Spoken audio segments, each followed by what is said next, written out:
आज की हमारी वीडियो रहने वाली है डेमोन्स्ट्रेटिव प्रोनाउन पर। अब ये डेमोन्स्ट्रेटिव प्रोनाउन होते क्या है दोस्तों? जब भी हम किसी चीज की तरफ इशारा कर कर या किसी चीज की तरफ पॉइंट आउट कर कर उस चीज को दर्शाने की कोशिश करते हैं तो हम डेमोन्स्ट्रेटिव प्रोनाउन का यूज करते हैं। अगर बात करूं डेमोन्स्ट्रेटिव प्रोनाउन की तो ये हमारे पास चार रहते हैं, दिस, दैट, दीज और दोज। और अगर मैं डेमोन्स्ट्रेटिव प्रोनाउन की डेफिनेशन की बात करूं तो demonstrative pronouns point out the specific nouns and tells the physical distance. ये क्या करते हैं? किसी नाउन को, किसी स्पेसिफिक नाउन को पॉइंट आउट करते हैं और हमसे उनकी फिजिकल डिस्टेंस को दर्शाते हैं। फॉर एग्जांपल, ये मार्कर मेरे पास है और सिंगुलर है। अगर मुझे दिखाना है कि ये मेरे पास है, ये मार्कर मेरा है, तो मैं बोलूंगा दिस इज माय मार्कर। इसका मतलब क्या हुआ कि अगर हमें किसी पास की चीज को दर्शाना है और अगर वो चीज सिंगुलर है तो हम हमेशा दिस का यूज करेंगे, और अगर कोई नाउन हमसे फार है, दूर है और सिंगुलर है तो हम दैट का यूज करेंगे। वैसे ही अगर नाउन प्लूरल्स हैं, ऑब्जेक्ट प्लूरल्स हैं, तो हम दीज का यूज करेंगे नजदीक के लिए और दोज का यूज करेंगे प्लूरल ऑब्जेक्ट्स या नाउन्स के लिए जब वो हमसे दूर होंगे। दोस्तों, अगर मैं इनके पार्ट ऑफ स्पीच की बात करूं तो डेमोन्स्ट्रेटिव प्रोनाउंस होने के साथ साथ दिस, दैट, दीज, दो जो वो एडजेक्टिव्स भी हैं, और कई बार एग्जामिनेशन इस पे भी क्वेश्चन पूछ लेता है। फॉर एग्जांपल, अगर मैं पार्ट ऑफ स्पीच की बात करूं तो मैंने बोला क्या कि अपना डेमोन्स्ट्रेटिव जो ये जो है दिस, दीज, दोज और दैट जो है ये अपने आप में प्रोनाउंस भी हैं और एडजेक्टिव्स भी हैं। अगर मैं बोलूं that house belongs to Ajay और फिर मैं बोलूं that is a very costly house, तो यहाँ पे अगर एग्जामिनर हमसे पूछ ले कि दैट जो है इसका पार्ट ऑफ स्पीच क्या है, तो दोस्तों हमें पता है कि अगर किसी सेंटेंस के अंदर एक बार इस सेंटेंस को ब्रेक करने की कोशिश करते हैं। अगर मैं हाउस की बात करूं तो अपने आप में नाउन है, अगर मैं बिलोंग्स की बात करूं तो ये वर्ब है, प्रपोजिशन है, अजय जो है हमारे पास ऑब्जेक्ट है। अब हम सबको पता है कि किसी भी नाउन या प्रोनाउन से पहले क्या आता है? एडजेक्टिव आता है, वो उसको क्वालिफाई करता है।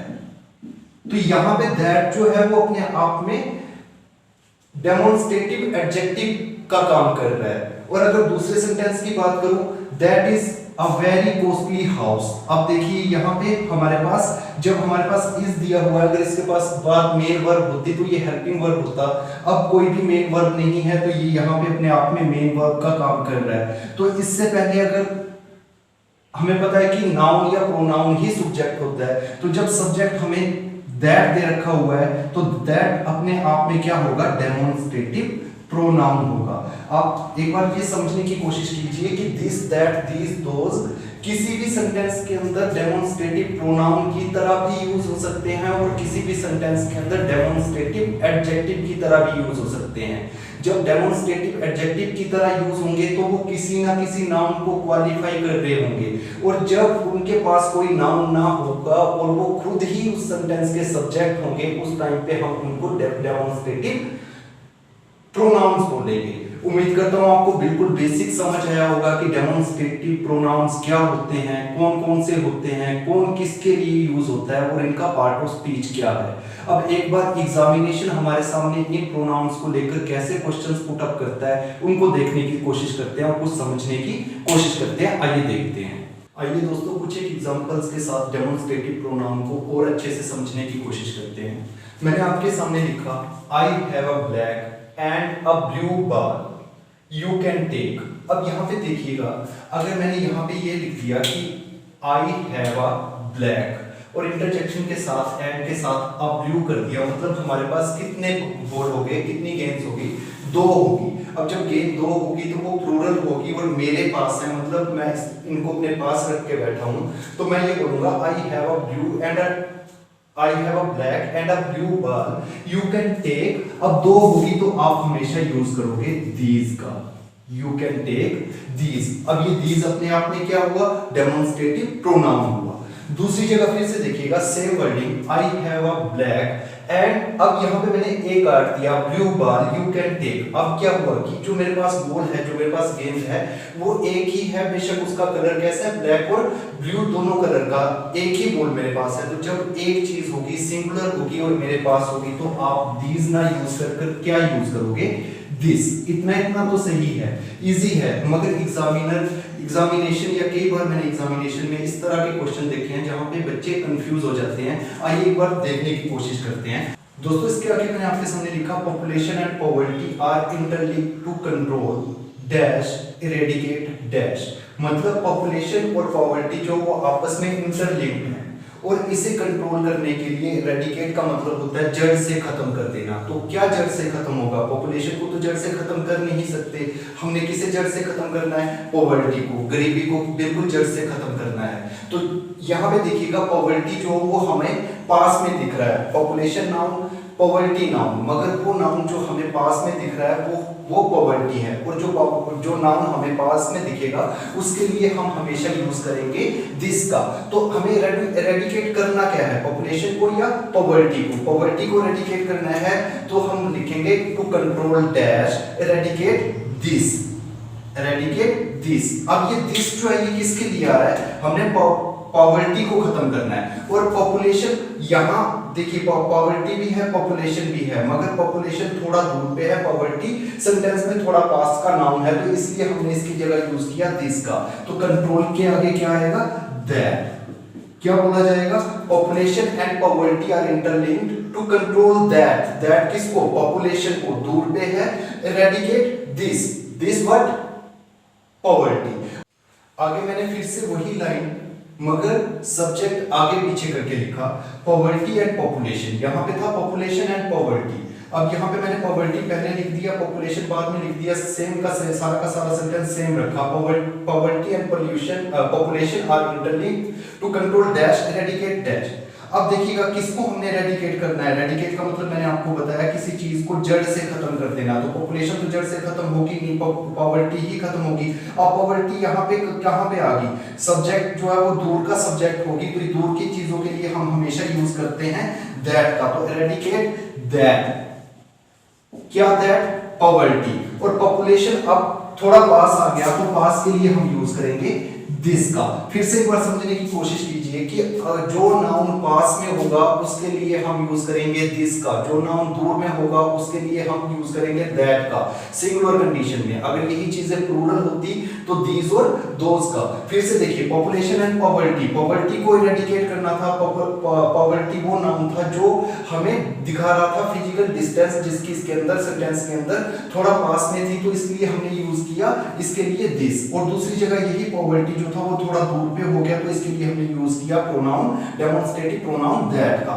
और वैसे ही पॉपुलेशन यहाँ पे दूर पे था, तो इसलिए हमने इसके लिए दैट यूज किया, और यहाँ पे पॉपुलेशन पास में था, तो इसके लिए हमने दिस यूज किया। और एग्जामिनेशन बिल्कुल इजी क्वेश्चन लेके नहीं आएगा, एग्जामिनेशन आपको इस तरह के क्वेश्चन से थोड़ा सा डिस्टर्ब करने की कोशिश करेगा। तो आपने हमेशा ये देखना है कि नाउन की डिस्टेंस हमसे कितनी दूर है। अगर नाउन का डिस्टेंस दूर है तो दैट, अगर नाउन हमारे पास में है तो दिस। उम्मीद करता हूं आपको ये समझ आया होगा। अब इसके आगे थोड़ा सा एडवांस वर्जन इसका देख लेते हैं कि किस तरह से डेमोंस्ट्रेटिव प्रोनाउंस हमें एग्जाम में और ज्यादा तंग कर सकते हैं। आइए देखने की कोशिश करते हैं।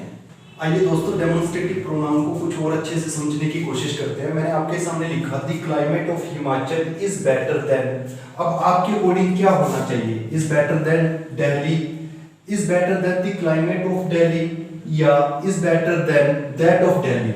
दोस्तों अगर मैं आप यहाँ पे अगर ऐसा कर लो the climate of Himachal is better than Delhi, तो आप सुनने में तो ठीक लग रहा है, मगर ये सेंटेंस हमारा गलत हो जाएगा, एरर यहाँ पे डिटेक्ट नहीं होगा। क्योंकि एक साइड तो हम क्लाइमेट की बात कर रहे हैं हिमाचल के, और दूसरी तरफ हम उसको रिलेट कर रहे हैं पूरे के पूरे दिल्ली के साथ, जो नहीं हो सकता। अगर हम क्लाइमेट को रिलेट करेंगे या क्लाइमेट का कंपैरिजन करेंगे तो क्लाइमेट के साथ ही होगा। अगर बोलना क्या सही रहेगा, the climate of Himachal is better than the climate of Delhi. अब दोस्तों अगर हम प्रोनाउन देख रहे हैं या प्रोनाउन को हम शुरू से पढ़ते आ रहे हैं, तो प्रोनाउन की जब हमने डेफिनेशन की बात की थी तो हमने ये देखा था कि किसी भी नाउन को रिप्लेस करने के लिए या बार बार किसी सेंटेंस के अंदर नाउन को आने से रोकने के लिए हम प्रोनाउन का यूज करते हैं। तो बोलने के लिए तो बातचीत बिल्कुल सही है। क्या सही है? द क्लाइमेट ऑफ हिमाचल, ठीक है जी, is better than the climate of Delhi. अब यहाँ पे देखिएगा, क्लाइमेट एक बार नाउन हमारे पास आ चुका है, दूसरी बार क्लाइमेट फिर से नाउन है, तो इस जगह हमें नाउन को रोकने के लिए, मतलब नाउन की रिपीटिशन को रोकने के लिए हमें प्रोनाउन का यूज करना पड़ेगा। तो जब हम इसको हटा के यहाँ पे प्रोनाउन का यूज करेंगे तो हम क्या बोलेंगे? That of Delhi. तो क्या बिल्कुल सही क्या रहेगा? The climate of Himachal is better than that of Delhi. अब दैट क्यों आ रहा है? ये दैट क्यों आ रहा है? इतना आप समझ गए होंगे कि यहाँ पे हमने नाउन की रिपीटिशन को रोकने के लिए दैट का यूज किया। अब अगर मैं यहाँ पे बात करूँ इस दैट की, तो दैट अपने आप में डेमोन्स्ट्रेटिव प्रोनाउन हुआ। वैसे ही अगर मैं अगला एक सेंटेंस और देखते हैं जिससे आपको और ज्यादा अच्छा क्लियर होगा, the design of Ajay's house. अब देखिएगा, is much beautiful than Amit, then the house of Amit and then that of Amit. अब बोलना, वैसे अगर हम समझने की कोशिश करें तो हम बोल क्या रहे हैं कि अजय के घर का डिजाइन जो है वो ज्यादा अच्छा है किससे? अमित के घर के डिजाइन से। अब हमारे पास यहाँ पे हाउस आ चुका है, फिर से हाउस यानी कि नाउन आ चुका है, फिर से नाउन की रिपीटिशन को रोकने के लिए हम क्या यूज करेंगे? प्रोनाउन यूज करेंगे। अब जो घर है वो दूर है और एक है, तो हम यूज करेंगे किसका? दैट का। तो क्या बोलना सही रहेगा? The design of Ajay's house is much beautiful than that of Amit. इस तरह से एग्जामिनेशन हमें बड़ी बार कंफ्यूज करता है, दैट ऑफ से, दीज ऑफ से। तो आपने हमेशा याद रखना है कि जब भी आपको ऐसा कोई सेंटेंस मिले जहां पे नाउन दो बार आ रहा है, तो दूसरी बार हमने नाउन की रिपीटिशन को रोकने के लिए डेमोन्स्ट्रेटिव प्रोनाउन का यूज करना है। अगर वो नाउन सिंगुलर है और अगर दूर में है तो दैट ऑफ, अगर पास में है तो, अगर दूर में है और सिंगुलर है तो दैट ऑफ। अगर वही नाउन जो है वो अगर दूर में है या वो पास में है और प्लूरल है तो दीज ऑफ या दोज ऑफ का हम यूज करेंगे। उम्मीद करता हूं आपको डेमोन्स्ट्रेटिव प्रोनाउन का बेसिक से लेके यहां तक हर एक चीज समझ आई होगी, और अगर समझ आई होगी तो आप प्लीज वीडियो जरूर लाइक और शेयर कीजिएगा। Thank you so much.